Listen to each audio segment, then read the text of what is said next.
Hi guys, Gaia9 here again before Let's Play Pokemon Yellow. And in the last part, I was surfing on Route 20, and let's open up with a not gym, a trainer battle. A Shelter. Another Shelter. A Cloyster. And she's done. Why did I say gym right there? I have no idea. Anyways, yeah, we're still on Route 20 because I couldn't finish up in time, but I'm pretty much just at the end of it. I got like 1 or 2 other trainers to deal with. And let's get going with them because I need to get to Cinnabar Island. Anyways, junior trainer, she has a Goldeen and a Sea King. Surprising. Alright, now that she's done with. Yeah, disappointment. Let's move on. Okay, so I think there's one last trainer, and I think it's this guy here. Yeah, lab.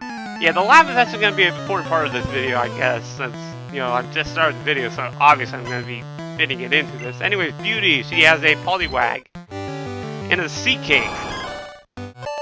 Wow, I do not understand that train of thought. I mean, she goes from Poliwag to Sea King. Weird. Anyways, that's the last trainer for Route 20, so now we have free access to Cinnabar Island! Pretty much the last city that we've... Well, there's still Indigo, so...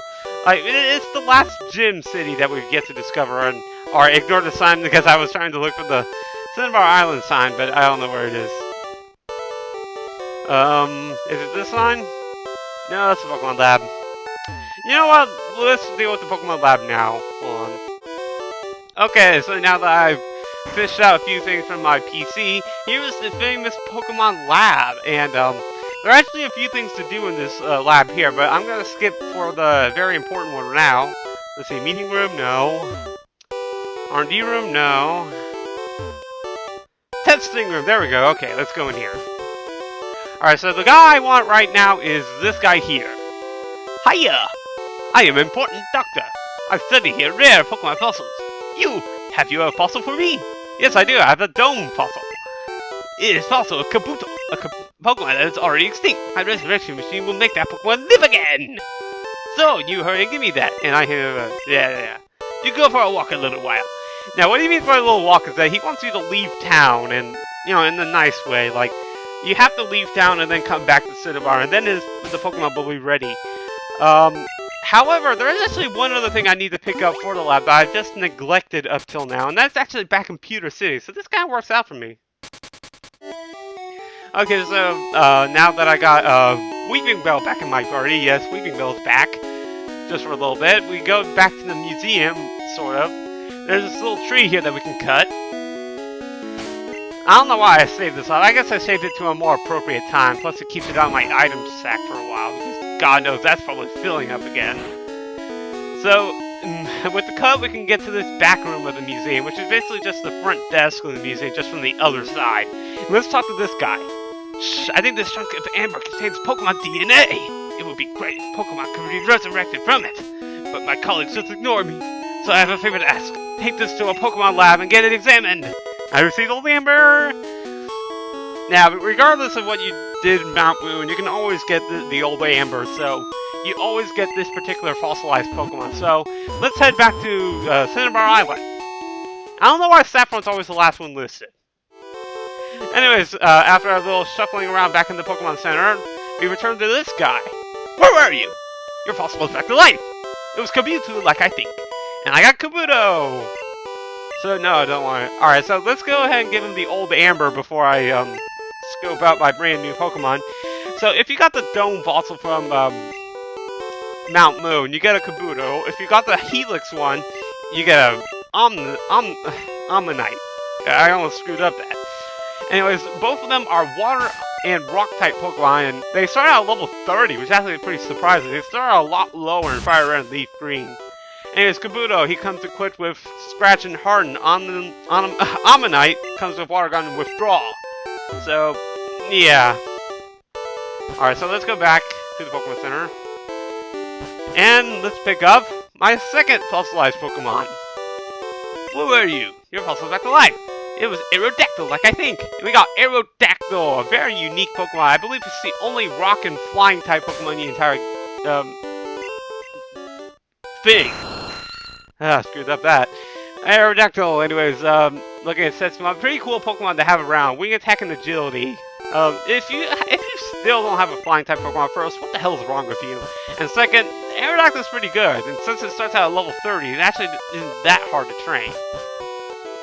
Okay, there's actually a few other things that I need to show in the lab first.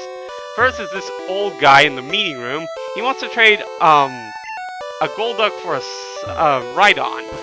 Which is actually pretty good, I mean, considering, like, Rhydon is evolved from a Rhyhorn, and it evolves at level 42, which can be just a pain to evolve. So, if you have a Psyduck and evolved it, yeah. Anyways, this guy gives us TM35. It is, for Metronome, probably the funnest move in the entire game, because when you use it, the Pokemon uses one random move out of the entire moveset. So basically, you can have a Magikarp with... No way, you can't teach Magikarp this. Anyways, I'll describe it later. This guy wants a Kangaskhan for a Muk. Worst trade ever. Seriously, why would you even do that? Okay, now, I actually did forget one particular little thing because I left the lab after this point here. That woman in the screen there, next to the table, that woman, she actually has the last trading thing for Cinnabar Island. She wants a Growly for a Dugong, which is actually a pretty good trade, considering, but yeah, just wanted to mention that.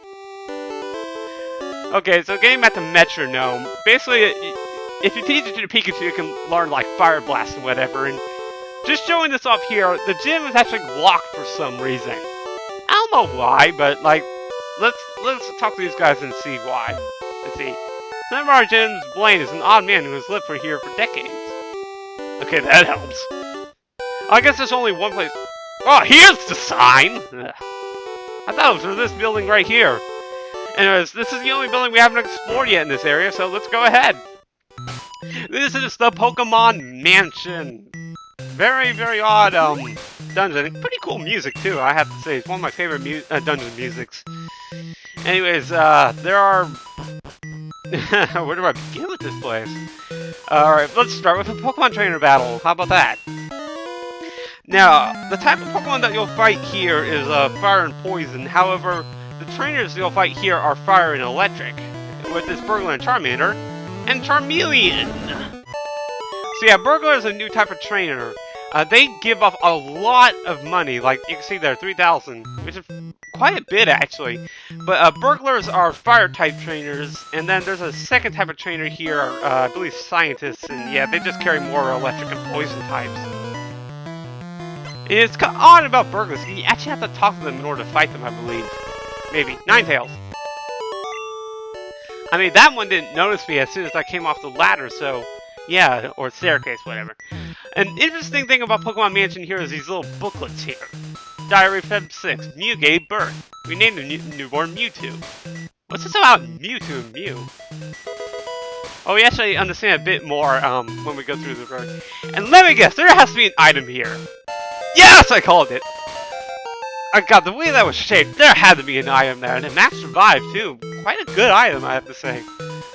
Alright, so just, I tried to get a path through here so that I can, limit the number of max repels I have to use.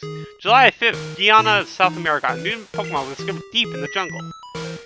Alright, I'll talk about it now, I guess. The journals here talk about Mew and Mewtwo, primarily, Mewtwo in the later ones. Calcium right there, but basically this is where, this is the location where, if you remember the first Pokemon movie, they were testing, Mewtwo, I believe. I want to say that it's here.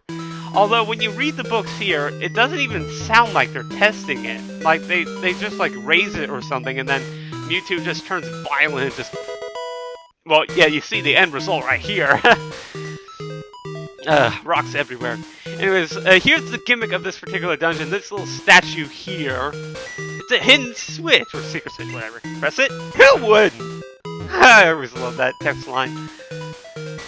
So yeah, let's get rid of the scientist right here because it's kind of in the way. I meant it was lived here.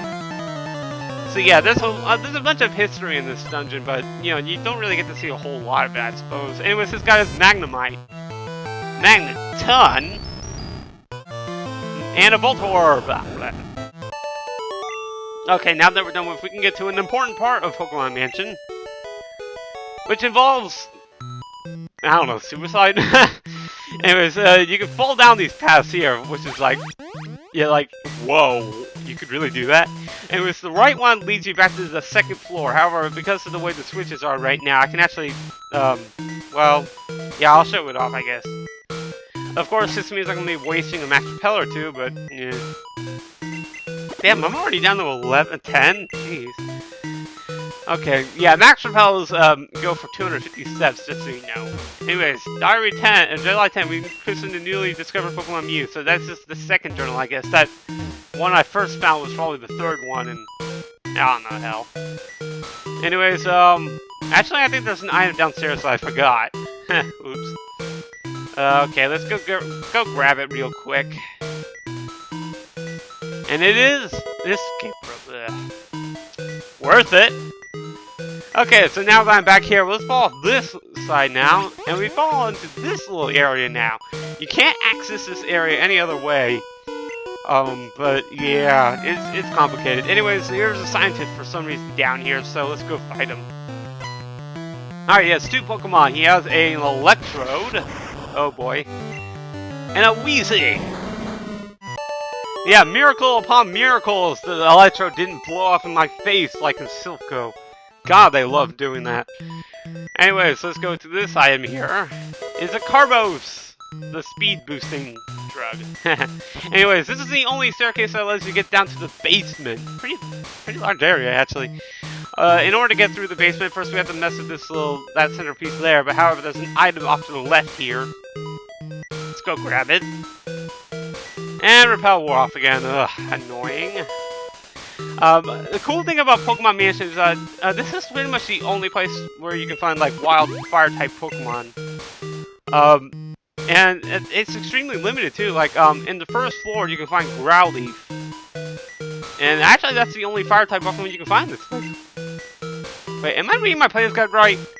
Yeah, stuff about Mewtwo and viciousness, but I wasn't really reading that. But oh my god, they really limit the fire-type Pokemon in this generation. I mean, this version here. Because I know in Red and Blue you can catch Pokemon like Ponyta and Vulpix and stuff. Anyways, Burglar, he has a Growlithe. And a Ponyta. Yeah. That is the damnedest thing. Wait, you can find Dittos here? Huh. Have they ever showed a Ditto? Ah, crap. Oh, looks like the item bug is starting to bite me in the arse again. TM14, that is for Blizzard, the most powerful Ice-type move in this particular generation. This is kind of like Thunder in a way, just for Ice-type Pokemon. Anyways, the switch here opens up this little door here, so now we can go up here, and this is where we need to go in order for the ultimate conclusion of this dungeon. And this is the last trainer too, sadly enough, so yeah, we're pretty much done with trainers now. Alright, so let's fight him. He has 2 Pokemon. He has a Magnemite, and he has an Electrode.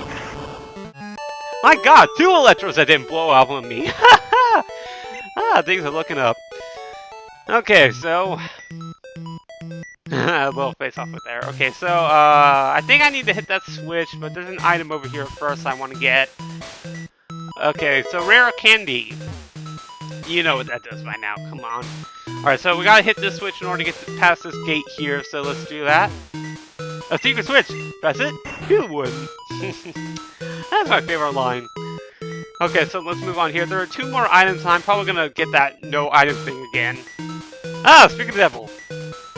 Okay, TM22, Solar Beam, very powerful grass type move. I'll explain more later because there's an item here and okay, secret key. Luckily, I had to use Solar Beam because I planned this weeks in advance. I was gonna teach it to Tangela because 1, Solar Beam is pretty powerful. It's a 2-turn move. However, its power and accuracy make up for it, especially the accuracy part because moves with similar power typically don't have very good accuracies. But yeah, I was planning on teaching that to what's-his-face anyway, so yeah, that kind of ended out in the end in... You know what? Please tell me I have an escape rope. Yes, I do! Okay, screw this place, I am out of here!